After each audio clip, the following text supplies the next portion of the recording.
올 2018년 한 해가 진행되어 온 것을 생각하면 참 놀랍고 신비롭습니다. 70억 인구가 다 올 한 해 동안 계획이 다르지 않았겠습니까?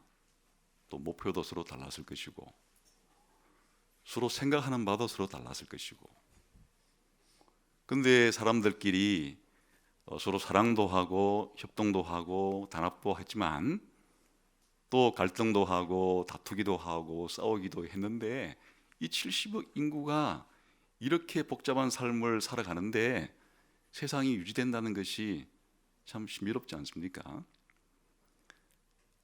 7명씩으로 구성된 가정수를 이렇게 우리 평균 내본다 그러면 그래도 10억 개 정도의 전 세계의 가정이 있었을 텐데, 또 그 안에 수천만 개의 기업체들과 각각의 NGO 단체들 같은 수많은 단체들이 있었을 텐데, 이 단체들의 목적이 다 다르거든요.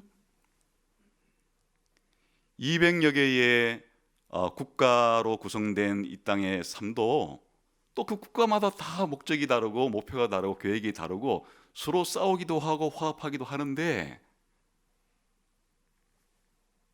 한편에서는 물론 전쟁의 소식도 있었고 또는 엄청난 자연재해로 지진과 엄청난 더위와 추위와 이런 것들로 인해서 고통을 받기도 하고 또 전염병이 돌기도 하고 또 한편에서는 가난으로 어려움 겪기도 하고 했는데도 어쨌든 이 세상이 굴러간다는 것이 놀라운 일이 아니에요? 어떻게 이렇게 굴러가고 있는 거예요? 마치 오늘 우리가 길거리에 나가서 얼마 되지 않은 차들도 차선과 신호등이 있으니까 그래도 이렇게 질서 있게 움직이는데, 만일 서울 시내에 있는 이런 차들이 신호등도 없고 차선도 없는 상태에서 거리로 쏟아져 나온다면 우리가 생각할 때 막 여기저기 막혀가지고 꼼짝 못 해야 될 것 같은데, 만일 그게 없어도 신기하게 그렇게 조금 약간씩 막히는 데도 때로 있긴 하지만 굴러간다면 얼마나 놀라운 일이겠어요? 전 세계의 70억 인구와 그 엄청난 가정과 단체들과 국가들이 뒤섞여 살아가고 있는데 이렇게 세상의 질서가 유지되고 있다는 것이 놀라운 일입니다. 왜 이렇게 일어날까? 무신론자들, 하나님을 믿지 않는 사람들은 우연이라고 말합니다. 우연이라고 말해요.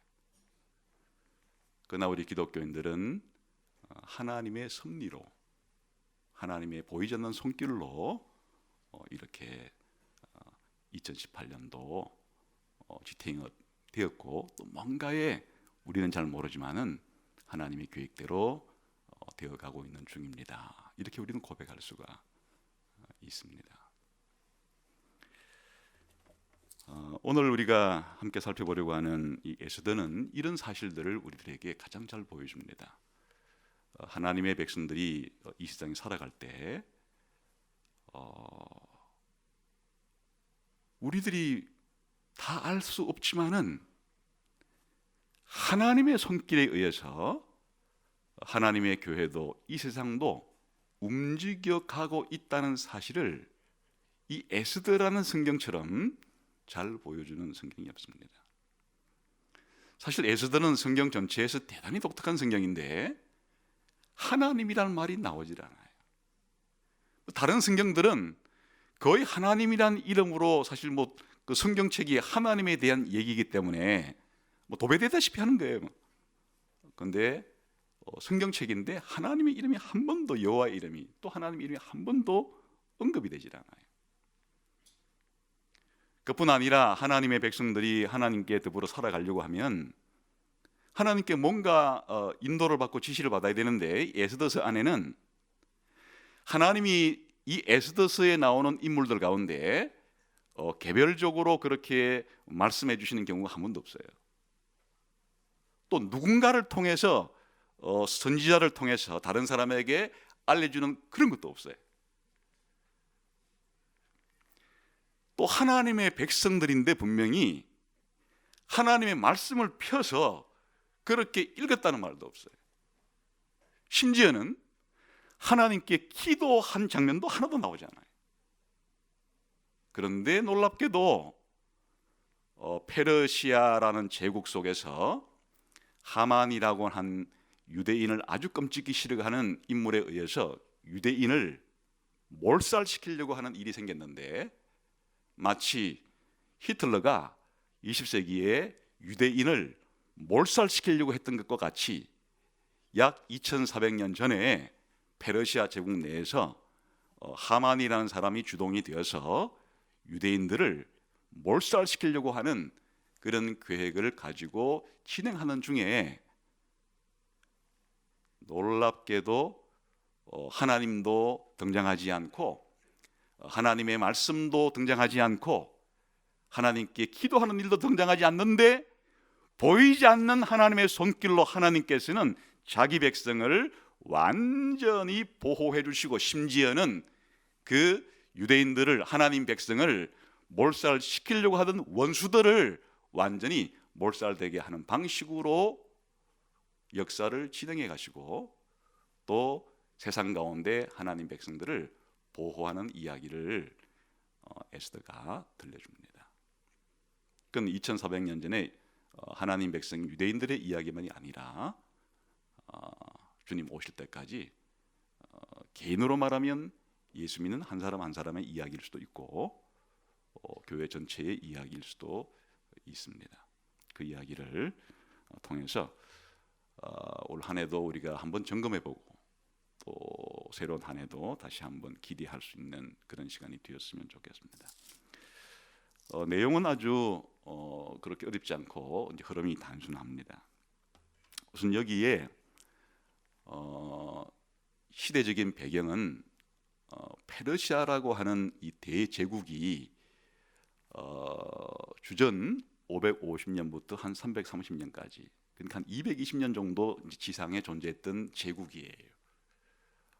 그 기간 중에 일어난 일인데, 특별히 어떻게 일어났는가 하면, 이제 일부는 바벨론으로부터 포로로 잡혀간 이후에 이 페르시아 제국에 의해서 귀환해도 좋다고 하는 조서가 있었기 때문에 이제 일부는 이제 본국으로 이스라엘로, 예루살렘으로 돌아갔어요. 그 이야기가 에스라 느헤미야에 담겨 있었었죠. 그러면 다수는 돌아가지 않았어요. 그 다수 페르시아 제국 내에 남아 있었던 그 사람들도 하나님 백성이에요. 그들은 어떻게 삶을 살았는가 하는 게 에스더서 이야기예요. 일부는 다시 고향 땅으로 돌아와서 예루살렘에 가가지고 어떻게 살았는가 하는 이야기가 지금 우리가 에스더서와 느헤미야서를 통해서 봤죠. 성전을 재건하고 성벽을 재건하고, 그리고 하나님 말씀에 따라서 공동체를 재건하면서도 때때로 실패하기도 했으나 또 하나님이 그렇게 새롭게 해가시는 그런 이야기가 있었고, 그러면 이제 계속 페르시아 제국에 살고 있던 그 사람들에게는 무슨 일이 벌어졌을까 하는 이야기가 이제 에스더의 이야기입니다. 보겠습니다. 한번 1장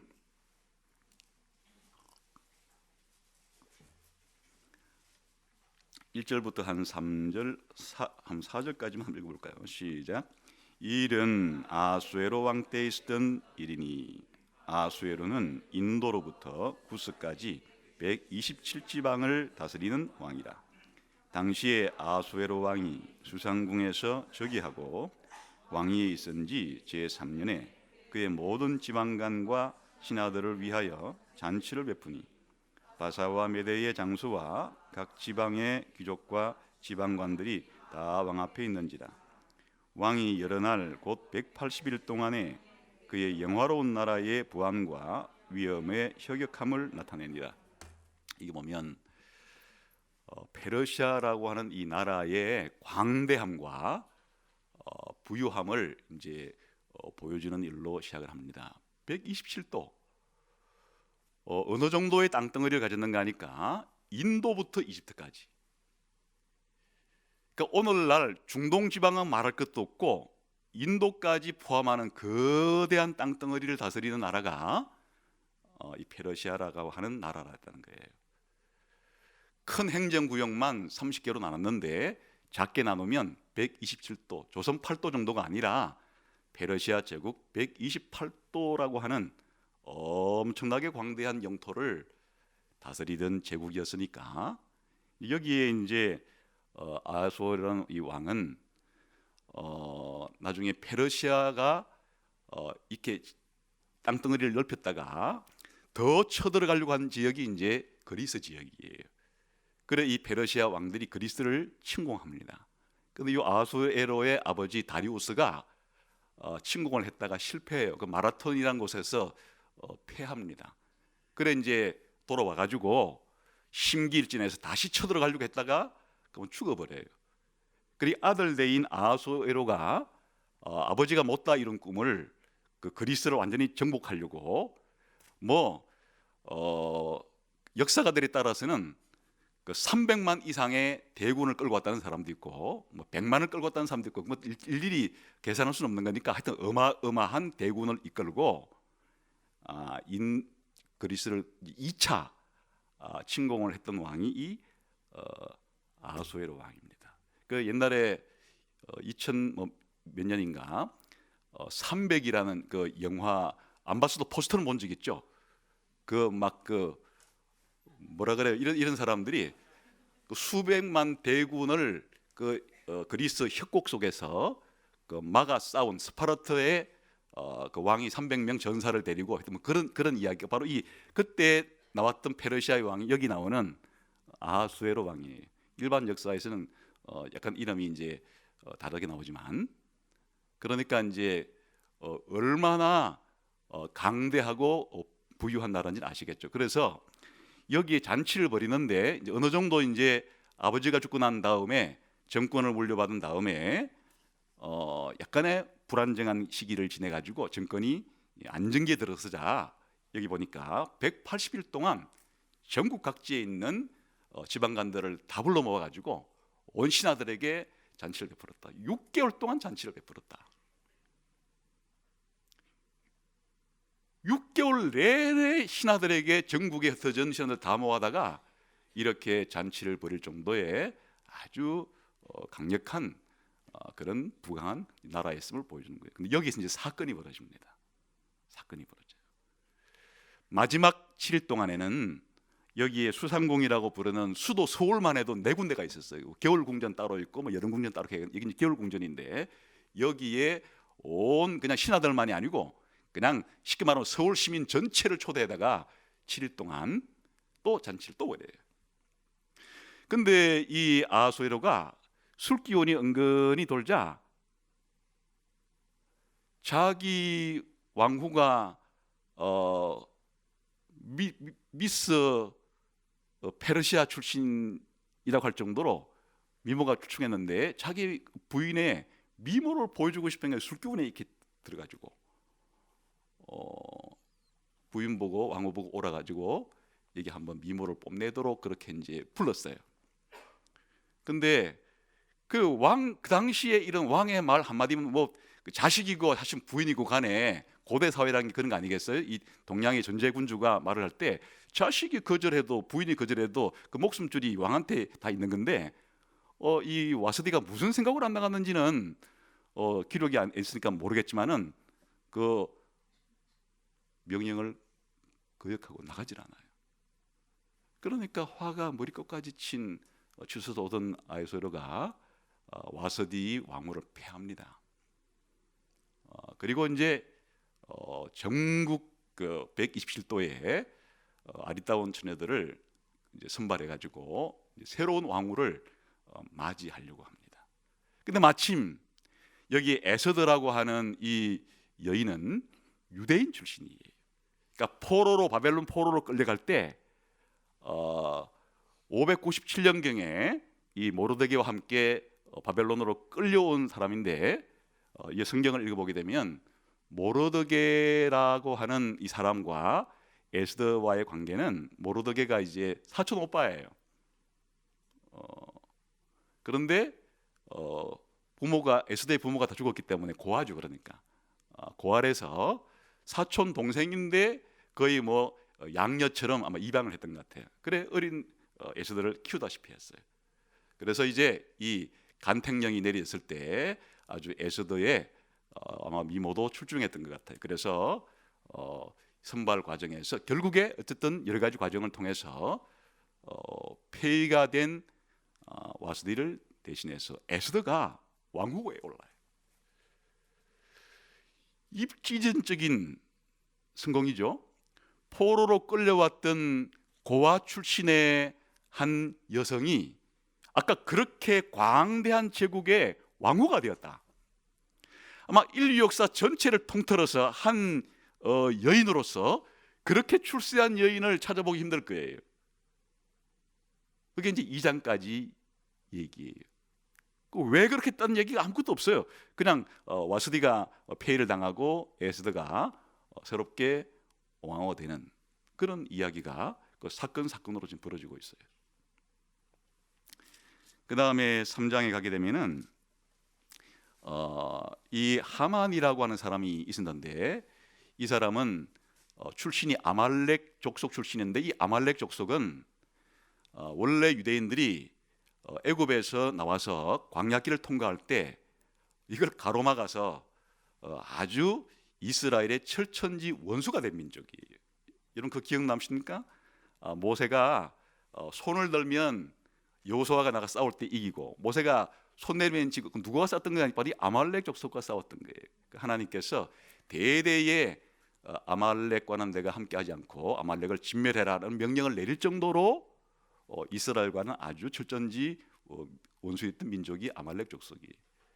그리고 나중에 사울 왕이 왜 폐위됐는가 하니까 하나님이 아말렉 족속을 진멸하라 그랬는데 사울 왕이 아말렉 족속을 진멸하고는 하나님 말씀대로 다 하지 않고 그 왕인 아각도 살리고 좋은 거 살렸다가 사울이 폐위당하는 아주 악연이 있는 그런 민족이. 이 출신인 하만이 페르시아 제2인자가 됐어요.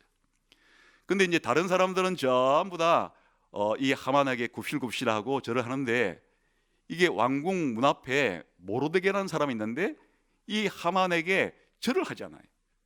완전 자존심 구긴 거예요. 전체 페르시아 사람들이 자기만 보면 벌벌 떨고 다 절하고 고개 숙이는데 이게 왕궁문을 지키고 있는 한 그 하만이 볼 때는 한 사람이라고 저는 안 했겠죠. 하여튼 인종이 어쨌든 한 사람이 절을 안 하는 거예요. 그래서 이 괘씸하게 생각해서 어떻게 손볼까 하고 있는데 그 모로데게가 유대인 출신이라는 것이 밝혀졌어요. 그래서 모로데게 한 사람만 손볼 게 아니라 아예 이참에 모로데게가 속해 있는 유대인 전체를 몰살시켜 버리겠다. 이런 생각을 하만이 품게 됩니다.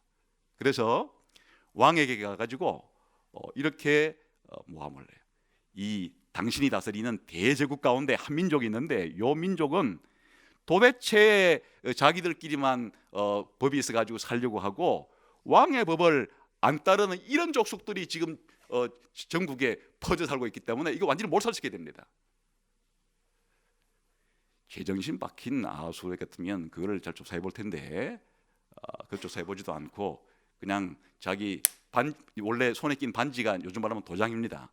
그걸 정권을 맡겨주면 네 알아서 해라 이렇게 해서 이제 이 하만이 전국에 조서를 보내가지고 일시에 유대인들은 다 죽여라 라고 하는 조서를 만들었어요. 이게 3장 얘기예요. 그러니까 페르시아에 남아있는 하나님의 백성들의 삶에 치명적인 위기가 찾아온 거예요. 몰살당할 위기. 그냥 한두 명이 아니고 완전 씨를 말려버리는 유대인 전체를 완전히 다 몰살시켜버리려고 하는 이런 게 왕의 조서로서 도장이 찍혀가지고 공문이 전달돼 버렸어요. 여기까지만 사건이 전개되었더라면 이제 페르시아에 남아있는 유대인은 전멸당할 위기에 처했게 되었습니다. 이 사실을 알게 된 모르드게가 이제 지금 자기 사촌 여동생이자 양녀 같은 에스더가 지금 어디가 있습니까? 페르시아의 왕후로 가 있거든요. 아까 우리가 읽었던 구절이 그 구절입니다. 그 소식을 전해 주었습니다. 그러자 에스더가 뭐라고 말하는가 하니까 지금 페르시아의 독특한 법이 있는데 왕이 부르지도 않는데 왕에게 갔다가는 죽습니다. 왕이 용서를 안 해주면 죽습니다. 아마도 이것은 이렇게 높은 자리에 있는 사람들이 좋긴 한데 보통 사람보다 한 가지 안 좋은 게 있어요. 언제나 암살의 위협을 느낀다는 거예요. 그러니까 허락해주지 않은 사람이 자기를 아무나 방문하도록 허락해주면은 언제 암살 당할지도 모르니까 이제 이런 규정을 만들었을 거예요. 그래서 에스더가 왕이 안 부르는 데 가면 죽습니다. 그러자 이제 모르드가 유명한 말을 하죠. 만일 이렇게 우리 민족이 몰살당한 위기에 처해 있을 때 네가 안 나서면은, 네가 나서지를 않으면은 다른 곳으로부터 도움이 와가지고 우리는 살아나겠지만은 너 죽게 될 것이다. 네가 왕후가 된 것이 이때를 위해서라고 생각을 해야 된다. 아주 유명한 말을 하죠. 이렇게 이제 행동을 할 것을 촉구합니다. 그러자 에스더가 결심을 합니다. 사실은 지금 이렇게 나가게 되면 죽는 게 당연한 건데 제가 죽기를 각오하고 그럼 나가겠습니다. 대신에 금식을 해 주십시오. 기도했다는 말은 없지만 금식했다는 얘기가 이제 기도했다는 얘기예요. 이 문제는 에스더 자기 힘으로 될 문제가 아니에요. 그러니까 온 유대인들에게 연락해가지고 금식을 3일 동안 하게 해 주십시오. 하나님 말은 안 나오지만은 안 도와주시면 안 될 문제입니다. 하고 이제 그렇게 준비를 해서 유명한 말이 있어요. 죽으면 죽으리이다. 이게 무슨 뜻인가면요, 하나님의 백성을 위해서 죽을 각오를 하고 행동하겠다는 거예요. 이게 만일 일이 잘못되게 되면은 왕을 만나러 갔다가 비록 하나님의 백성을 위해서 가긴 했지만 자기가 죽을 수도 있는데 죽을 각오를 하고 하나님 백성을 위해서 이제 행동에 한번 옮기겠습니다. 죽더라도 하나님 백성을 위해서 제 한 목숨을 던지겠습니다 라는 뜻이에요.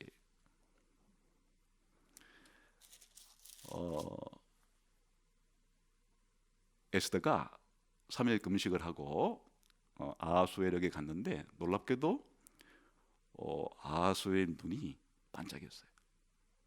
반한 거예요. 원래 반해서 그렇게 결혼했겠지만 그날따라 유달리 예뻐 보이는 거예요. 그래서 왕이 안 불렀지만 온 거에 대해서 용서를 해 주었습니다. 그러자 이제 너무너무 감격해가지고 그 자리에서 이렇게 말해요. 나한테 소원이 뭔지를 말하면 나라의 절반이라도 떼어주겠다. 야, 이런 남자 만나면 얼마나 좋을까요? 나라의 절반이라도 떼어주겠다. 한번 뿅 간 그게 그 나라의 절반, 그 나라의 절반 아까 말한 것처럼 어마어마한 인도에서부터 중동 이집트까지 전체 땅덩어리 절반 주겠다고. 그때 이제 에스더가 지혜롭게 행동합니다.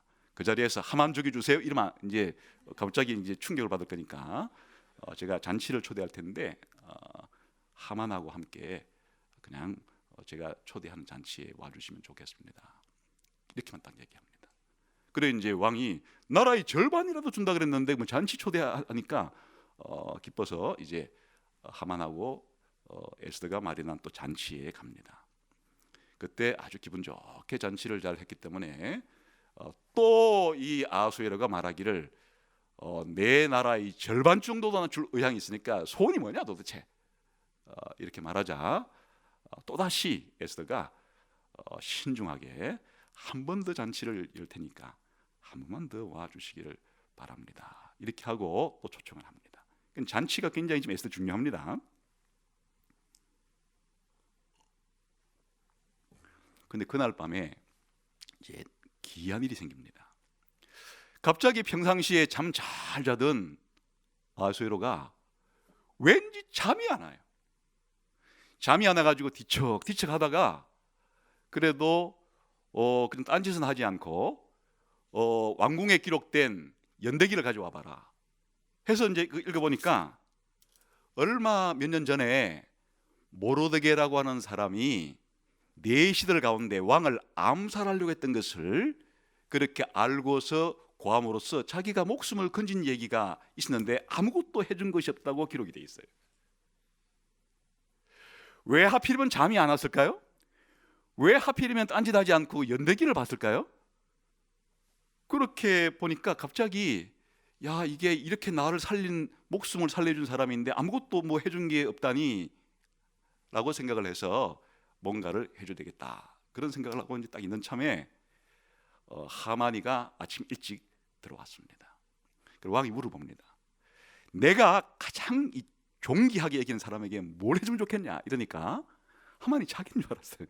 자기는 지금 2인자거든요. 그러니까 야, 왕이 나를 존귀하게 여겨서 나한테 엄청나게 좋은 거를 해주려고 하는 거구나, 이렇게 자기한테 해줄 줄 알고 뭐라고 말했는가 하니까 왕관을 씌워주시고 왕복을 입혀주시고 왕이 타는 말을 내어주셔가지고 거리에 나가서 왕이 존귀 여기는 사람은 이렇게 된다는 걸 한번 보여주십시오. 그러냐? 모로데게 데리고 가서 그렇게 해줘라. 그러니까 원래 자기가 죽이려고 했던, 원수처럼 여겼던, 자기 발톱에 때만침도 여기지 않는 그 모르드게를 모시고 가가지고 그렇게 왕관을 씌우고 왕복을 입히고 왕의 말을 타고 다니면서 왕이 가장 존귀 여기는 사람이라고 이렇게 그 다음날 사건이 벌어지게 됩니다. 이게 이제 에스더서 전체에 반전이 일어나는 지점이에요. 하만의 계획대로 되지 않고 뭔가 일이 이상하게 흘러가기, 하만으로 볼 때는 일이 시작되는 기점입니다. 그래서 이제 그때 적시로 하만을 데리고 이제 에스더가 만든 두 번째 잔치에 초대를 합니다. 그때 왕후가 이제 자기 소원을 말합니다. 제 목숨과 제 민족의 목숨을 살려주죠. 무슨 소리? 내가 나라의 절반이라도 떼어주려는 당신을 누가 죽인단 말이요? 바로 여기 있는 하만이가 저와 제 동족을 죽이려고 전체 왕을 현혹시켜서 조서를 꾸몄나이다. 뭐라고? 감히 내 이렇게 눈에 넣어도 아프지 않는, 내 나라의 절반이라도 주려고 하는 내 왕후를 뭐 죽이려고 해? 화가 난 이 왕이 잠시 숨을 고르려고 이제 나갔다가 돌아보니까 이 하만이가 모로드게 절 안 한다고 화가 났던 이 친구가 에스더 발밑에 무릎을 꿇어가지고 살려달라고 애원하는 게 마침 자기 부인을 어떻게 하려고 하는 것으로 생각해서 당장 없애버려라. 한마디에 이제 하만이가 목숨줄이 끊어지게 생겼어요. 그러던 차에 내시가 알려주는 거예요. 이 하만이가 말이죠, 왕님, 이 모르드게를 죽이려고 자기 집 마당에다가 장대를 설치했습니다. 그래? 거기다가 하만을 달아라. 모르드게가 장대에 달려서 죽을 그 상황이었는데 이게 바뀌어가지고 그렇게 기획했던 하만이가 자기가 만든 장대에 자기가 달려서 죽는 일이 발생을 합니다. 그리고 이제 왕이 조서를 내려서 에스더가 어떻게 간청을 하는가 다시 한번 조서를 내려주셔서 지난번 유대인을 죽이라고 한 조서를 이제 다시 폐해 주시고 새롭게 오히려 유대인들로 하여금 유대인을 못 살게 구는 사람들을 처치할 수 있도록 조서를 내려주십시오.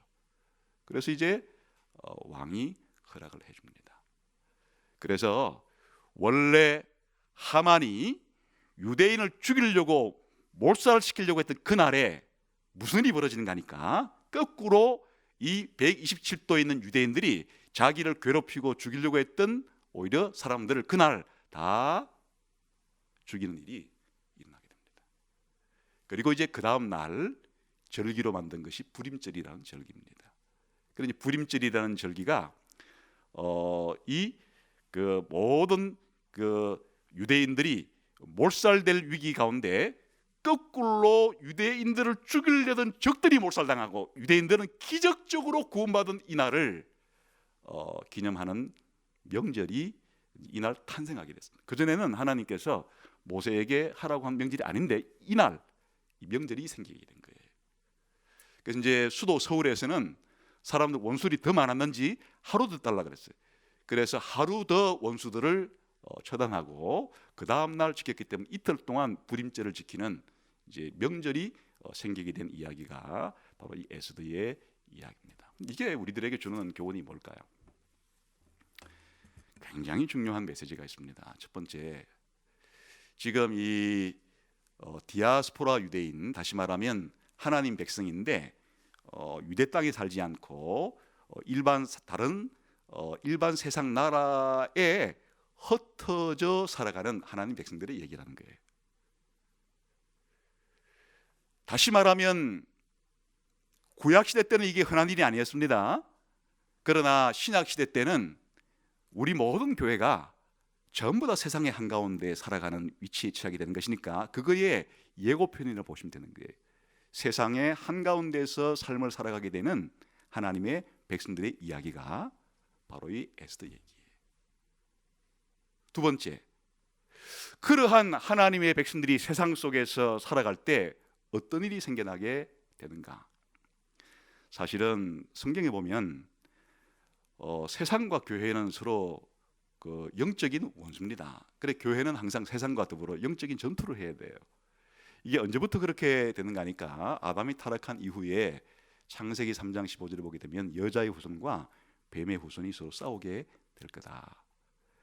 그 여자의 후손이 하나님 백성을 가리키는 것이고 뱀의 후손이 불신자 세상을 가리키는 겁니다.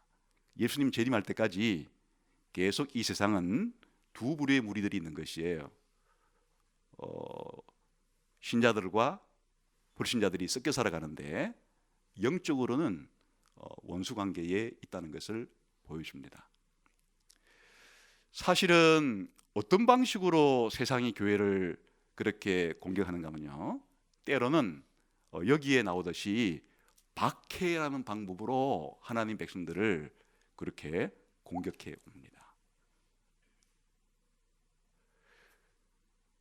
예수 믿는 사람들이 예수 안 믿는 사람들로부터 말로나 행동으로나 구체적인 그렇게 피해를 보는 방식으로 교회가 세상으로부터 혹은 신자가 불신자로부터 그렇게 공격을 당하는 일이 이 세상에 살아가는 신자들에게는 있는 것이에요.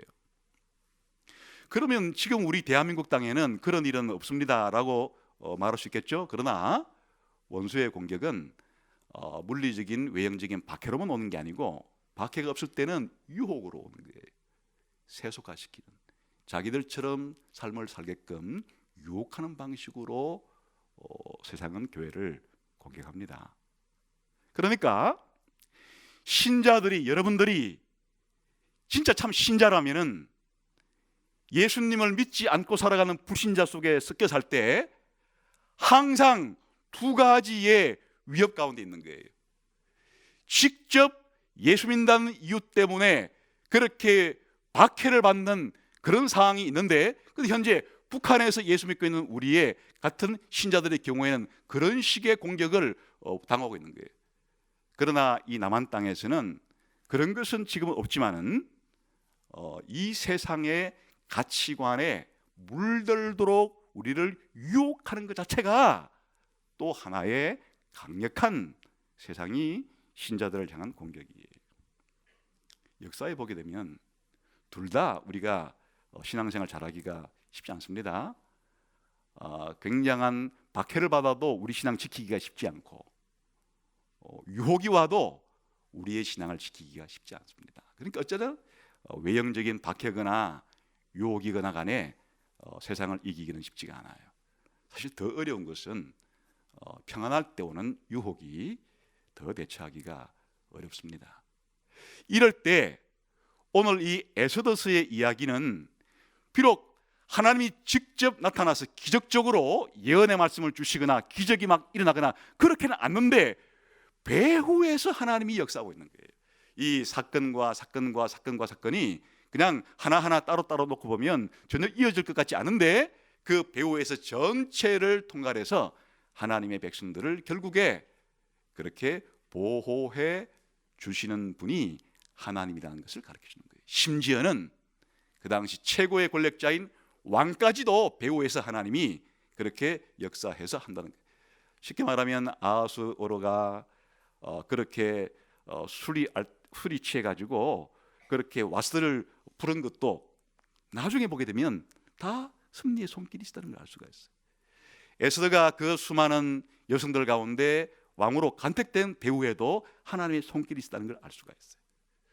또 이 밤에 잠이 안 오도록 하신 불면증을 주신 분도 하나님이라는 것을 나중에 알 수가 있어요.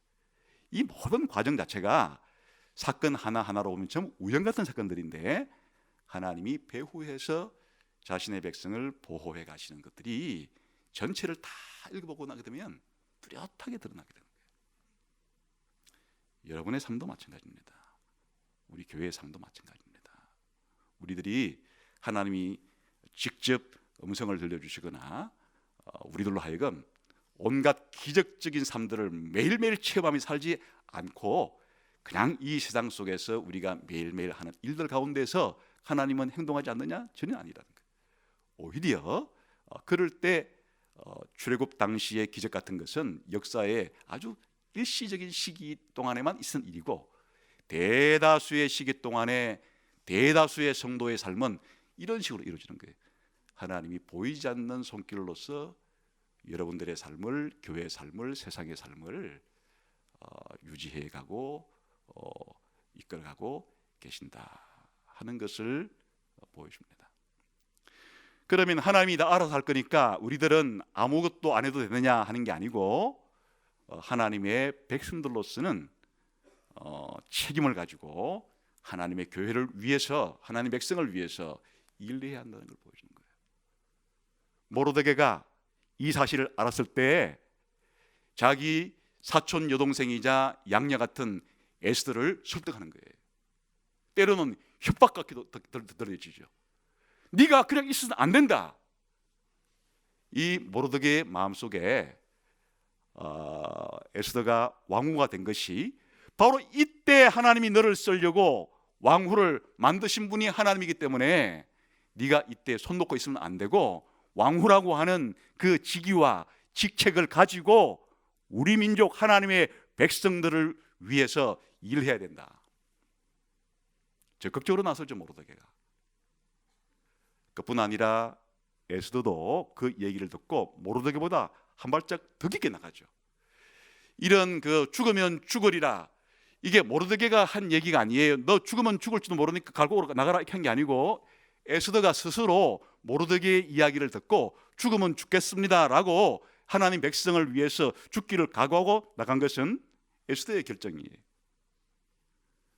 또 금식하자고 한 것도 에스더 결정이고 에스더가 잔치를 벌여서 이 일을 차근차근 진행시킨 것도 에스더의 결정이고, 다시 말하면 하나님 백성들이 이 땅을 살아갈 때 하나님이 역사를 움직인다니 뭐 나는 아무 일도 안 하고 손 놓고 있으면 하나님이 알아서 굴러주시겠네 이렇게 하지 않는다는 것이 하나님 백성들은 자신에게 하나님께서 주신 이 삶 자체를 최선을 다해서 자기가 해야 할 바를, 이건 명백한 일이에요.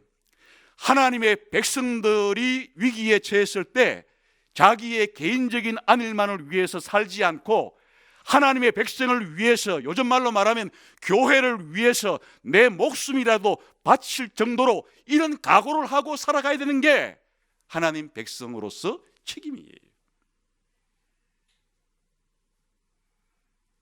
누구나 다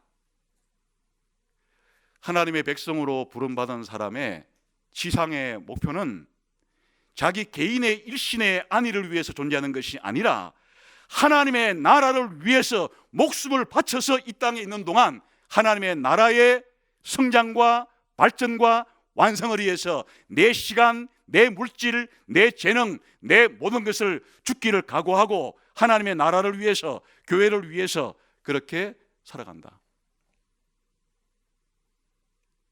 이건 저와 여러분들이, 이 땅에 존재하는 모든 하나님의 백성들이 평생에 자신의 삶의 좌우명으로 삼아야 될 목표예요.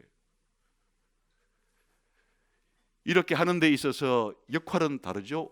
에스더의 역할 다르고 모르드게의 역할 다르고 다 역할은 다르지만은 하나님께서 지금까지 여러분들을 어떤 가정에서 태어나서 자라게 해오셨고 또 어떤 교육 과정을 거치게 하셨고 현재의 어떤 직종을 가지게 하셨고 이 모든 것들이 바로 하나님의 나라를 위하여 하나님의 교회를 위해서 그렇게 여러분들에게 일하도록 하시기 위해서 이 때를 위해서 여러분에게 맡기셨다. 우리들은 지혜를 발휘해서 내가 해야 할 일들이 뭔지를 각자가 생각할 수 있는 범위 내에서 계획을 세우고 행하면 그 배후에 하나님의 손길이 이 모든 것들을 연결시켜 가지고 하나님께서 합력하여 선한 길로 여러분 개인도 이끌어 가시고 교회도 이끌어 가신다는 이야기. 근데 이 에스더의 가장 결정적인 피날레는 반전이 일어나는 거예요. 역전이 일어나는 거예요. 그러니까 보세요. 이 모르드게와 하만과의 관계를 한번 보시게 되면 아주 뚜렷하잖아요. 하만이 자기가 페르시아 제국에서 왕다움으로 종기를 누리려고 계획했던 일이 모르드게에게 그대로 넘어가는 이런 반전이 일어나게 되고, 모르드게를 장대에 죽이려고 했던 일이 자기가 장대에 매달리는 반전이 일어나게 되고, 심지어 유대 민족을 몰살시키려고 했던 계획이 거꾸로 유대 민족을 죽이려고 했던 적들이 몰살당하는 일로 완전한 반전과 역전으로서 에스더는 끝이 나는 거예요. 그게 불임절의 의미예요. 하나님의 백성과 세상에 반전과 역전이 있다. 다시 말하면 우리 신자들에게 주시는 엄청난 위로와 용기는 무엇인가 하니까 역전이 있다는 거예요. 우리 신자들의 삶에 대반전이 있다는 것이, 엄청난 역전이 있다는 것이, 그것은 여러분들이 이 땅에서 어떤 삶을 살든지 간에 사실은 여러분이 죽었을 때 엄청난 반전이 여러분 앞에 기다리고 있다는 것입니다. 그러니까 반전을 못 봤으니까 아직은 여러분이 그거를 지금 놀랄 수도 없어요. 여러분이 아마 죽는 순간에 여러분이 이 땅에서 살았던 삶과는 완전히 다른 여러분의 인생의 대역전이, 대반전이 신자들의 앞에 기다리고 있다. 그걸 보여주는 거예요. 아니, 이보다 더 신나는 사실이 어디 있어요?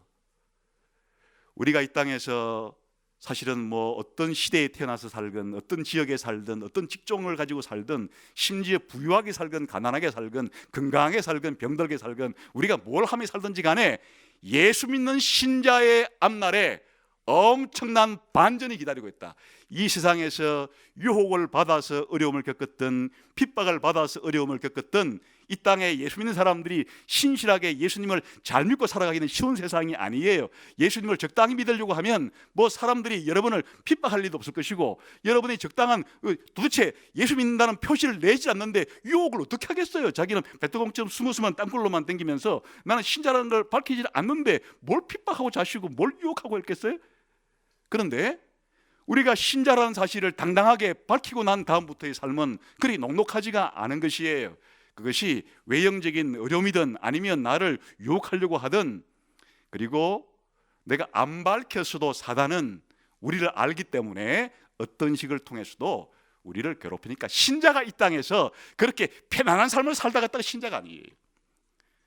그럴 수가 없는 것이, 신자들의 삶은 형태와 종류는 크기는 달라도 이 땅에서 보이지 않는 하나님을 믿고 보이지 않는 예수님을 믿고 보이지 않는 성령님을 의지하고 살아가는 삶이, 보이는 것만 가지고 전부라고 생각하는 세상 사람들 틈바구니에 살아가는 삶이 그렇게 녹록하지가 않아요. 별종 취급을 받을 수밖에 없고 삶이 사실 고단한 것이, 신자의 삶은 고단한 것이. 그런데 엄청난 역전과 반전이 신자들 앞에 있고 교회 앞에 있다. 세상도 마찬가지. 지금 세상 사람들은 말에 큰 소리 쳐요. 아니 보이지 않는 걸 뭘 보인다고 그렇게 말하고 살아? 눈에 보이는 것만 가지고도 다 이익 안 돼가지고 살기 힘든 세상에 무슨 보이지 않는 것 가지고 보이지 않는 천국이 있다고 보이지 않는 지옥이 있다고 그런 소리 믿고 너의 인생을 그 속에 허비한단 말이냐? 확실한 그 손에 잡히는 것만 가지고도 살아도 모자란 판에 이렇게 말하던 사람들의 삶도 반전이 일어나고 역전이 일어나는 거죠. 마치 예수님 말씀에 말했던 부자와 나사로 이야기 나오는 그 부자와 같은 엄청난 비극적인 반전이 불신자의 삶 앞에 있을 거라는 이야기가 바로 에스더서의 이야기.